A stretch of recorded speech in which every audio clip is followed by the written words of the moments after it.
Fanamatrany araba topoko lahy sy topoko vavy amin'izao takariva izao manasanao avy hatrany anaraka ny tsipiriam-baovao ny lafiny ara-politika ara-mono hoentintsika anokavana n'izay fambalam-baovao izay eo amin'ny tontolon'ny fifidianana izay tanterahana amin'ny volana May 2012 sy 2020 avy izao dia manana ny ambarany Andriamatoa Mamy Rakotoarivelo izay mpitarika ny délégation Ankoholahy Ravalomanana nilaza moa ny tenany fa tokony alalaga ny candidat amin'ny firotsahana amin'ny fifidianana nitatitra ny vaovao ary vola ravoavy eo amin'ny sariny tsiry Rakotarson.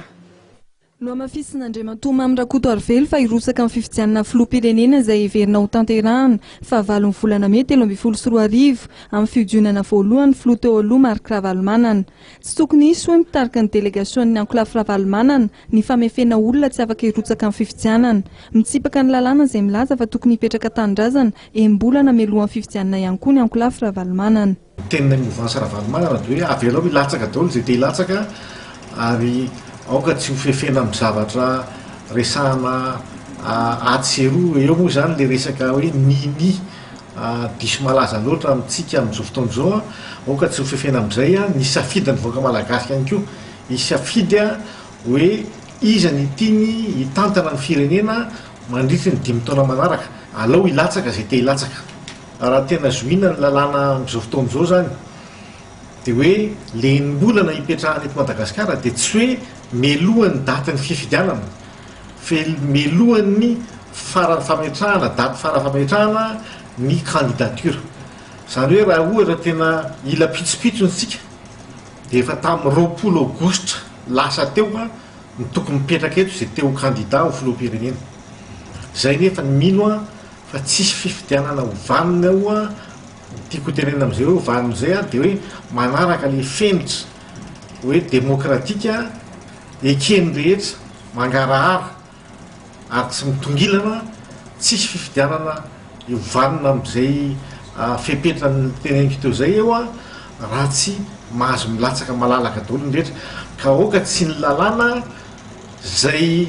nolanin'olombitsy ihany satria marihana fa raha ny tena marina dia tokony hoe consensuel ny transition fa tsy hoe démocratisme. Mikasika ny fionana teo ampitarika ny fanelanelanana momba ny famahanana krizy eto Madagasikara, Andriamatoa Joaquim Chissano sy Andriamatoa Marc Ravalomanana dia nilaza Andriamatoa Mamy Rakotoarivelo fa nifantoka tamin'ny fanomezam-baovao momba ny zava-misy eto Madagasikara ny dinika. Ny dinika moa zany dia fanakalozan-kevitra, fanomezana vaovao satria fantatsika fa Andriamatoa Chissano dia efa heritaona sy tapany izay tsy tatỳ Madagasikara intsony ka niona tamin'ny filohan'ny teteza mity izy Andriamatoa Andry Rajoelina tany Maurice tamin'ny farany herinandro teo dia taorian'izay izy dia niona tamin'ny président Marc Ravalomanana jery todika zany izy mirahalahy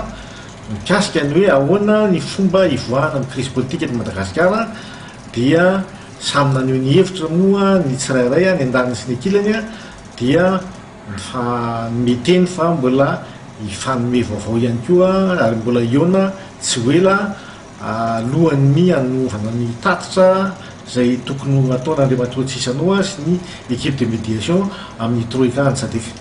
Ny Ankoholahy Ravalomanana izay manamafy hatrany tokony hametrahana ny tena demokrasia eto Madagasikara, tokony halalaka hoy izy ny fanehoan-kevitra ara-dalàna ary tokony sokafana ny hanao manjerim-pirenena ho an'ny rehetra. Mitaky hatrany tokony hamoahana ny gadra politika ihany koa ny Ankoholahy Ravalomanana.